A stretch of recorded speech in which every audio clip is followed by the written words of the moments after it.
Yo, what's going on YouTube? It's Otaku Heaven here coming at you with another anime review. Today I'm going to be reviewing the anime Hetalia World Series. This entitles the third and fourth season of the Hetalia series and the 4 bonus episodes that came out later. However, this does not include the two OVAs that came out after the 4 bonus episodes. I'm not sure if I'm going to watch those yet. Now I'm going to start off by saying what I learned about the series because Hetalia is a very educational series and that's one of the bonuses of watching it. The first thing I learned was Spain's control over Italy, which was quite funny with the Holy Roman Empire, and Spain. They struggled to get along until they finally made up. I thought the whole scenario was funny. This was, I believe it was around like episode 20 or something, which I actually have a problem with episodes like 20 to 30 because they completely avoid going into any history for that. It's just kind of like, it's almost filler, but their episodes are like 5 minutes apiece, so you shouldn't need a filler. Um, Anyhow, on past that. I also learned that Maria Theresa was a badass. Not only was she the queen of Hungary and Croatia, she was the Archduchess of Austria. And anybody who's a queen's already badass enough. So if you're going to be a queen of two countries and an archduchess of another country, it's actually fairly powerful because in the 1500s, I think the time frame was, Austria was a pretty big power. He wasn't a superpower, but he had his name out there.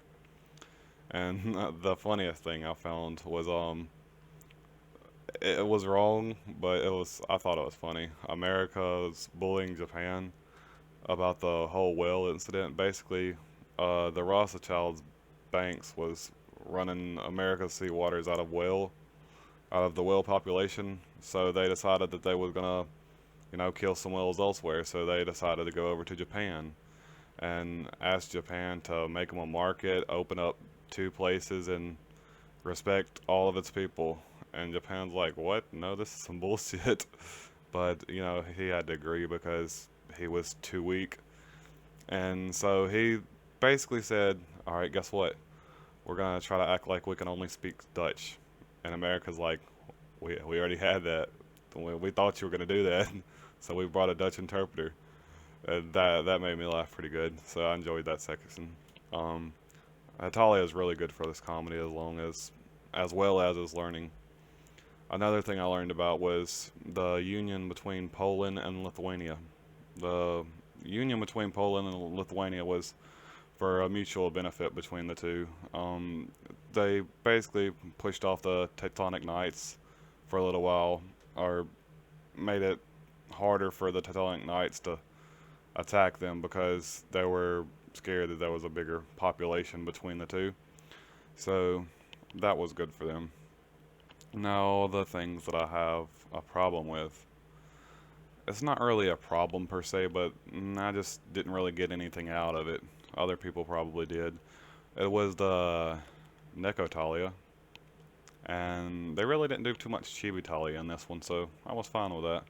The Necotalia was a little bit better than the Chibitalia of the Hetalia Axis powers, but the OVAs of the World Series are about the Chibitalia.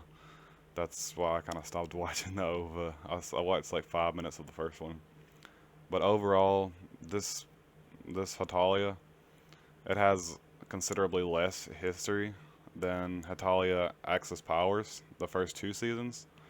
But the comedy is ramped up a bit, so it makes up for it. Overall, I'm going to give this Hetalia World Series 7 out of 10 because I enjoyed it and I actually learned some things.